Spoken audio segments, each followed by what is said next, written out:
Yon, good day mga kaenggi, Kuya Mike. Alright.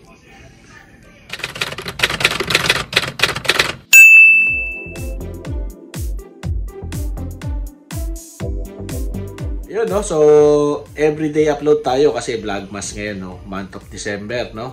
So, sana supportahan nyo lahat ng ating mga videos na ina-upload ngayon. At tsaka yung mga dating videos, no?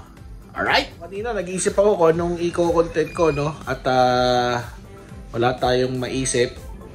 Kaya baka merong hindi marunong magluto sa inyo ng noodles, eh. Tara, sabahan nyo ako. Luto tayo ng Jin Ramen. Alright? Mga kainggi, ito ang kailangan natin, no? Jin Ramen. Tsaka itlog, no? Para masarap. So, tara. Magpainit na tayo ng tubig. Alright? Mga kainggi, ayan, nagpapainit na tayo ng tubig, no? So, yung dami ng tubig, depende sa inyo yan kung gaano karaming sabaw ang gusto nyo, no? Alright? Ating Jin Ramyun, no? Bubuksan na natin para ma-ready na natin yung ating noodles tsaka yung mga pangsahog nito. Okay?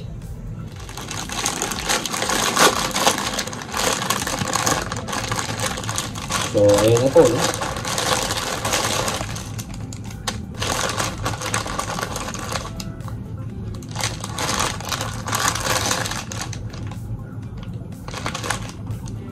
Ayan, nabuksan na natin, no, mga kainggi. Ito po yung parang gulay-gulay niya, no.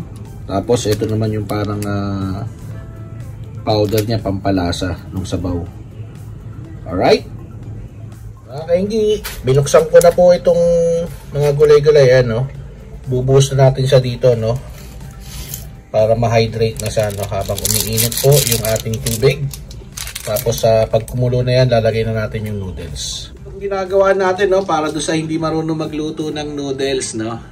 At sana makatulong po ito sa inyo. Actually, hindi lang sa Jin Ramyun to, no, lahat ng mga instant noodles, no, na ginagamitan ng kalan, no. Yan, kasi meron yung iba naka-cup, lalagyan mo na lang ng hot water yun, no. Alright? Yun, binasag ko ng itlog, dalawa yung pula niya, no. At ganyan ginagawa ko, nilalagay ko dito, hindi ko nirerekta to sa pot, no, kasi baka sira yung itlog. Sayang yung buong ramen natin. Alright? Optional lang naman to, no, pwedeng wala, pwedeng meron yung itlog. Kumukulo na, hulog na natin to. Hintayin lang natin siya mga 3 minutes, tapos ihalo na natin yung isang powder pa, no. Ayan, ito yung powder, no. So, meron kasi na ito manghang. So, depende sa inyo kung bubuhos nyo lahat yan o hindi, no. Pero tayo, bubuhos natin lahat yan.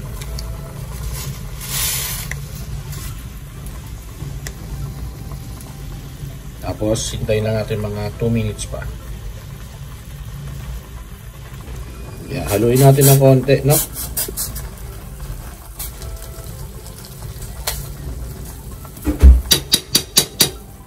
Ngayon, itong itlog, no, i-batiin natin ng konti para maganda ang ano niya, no, masarap. Alright? Mga kaingi, papaikutin ko lang to, tapos ihuhulog ko yung itlog.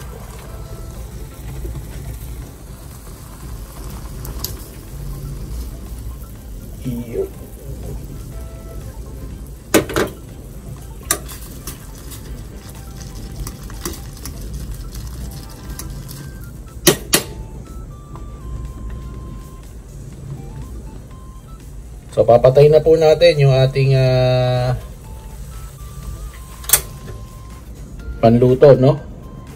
Alright, ito na po yung ating lalagyan. Sasali na lang po natin dito, no?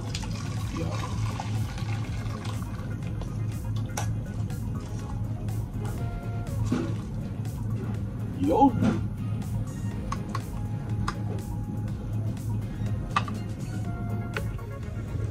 Mga kaingi, ito, nasali na natin, no? Sarap. Tikman na natin to. Huwag na natin patagalin to, no? Alright? Yun, mga kaingi, no? So, hindi na natin na-videoan nung tinikman natin at kinain natin yung ating Jin Ramen, no? may inasikaso lang tayo, no? Pero napakasarap. At syempre, ang purpose naman natin itong video para do sa mga hindi marunong magluto ng instant mami or noodles, no? Gamit ang kalan, no? Alright? So, kung nagustuhan nyo itong video na to at may natutunan kayo, no? Please support my channel, no? Like and subscribe, no? Para po mas dumami pa tayo dito sa ating community, no? I-share nyo na rin tong video na to, no? Para do sa mga hindi marunong magluto ng mga noodles, no? Alright? Oh, mga kaenggi, alam na this. Supportahan nyo po ang Vlogmas, no? Ni Kuya Mike. Bye-bye! Alright.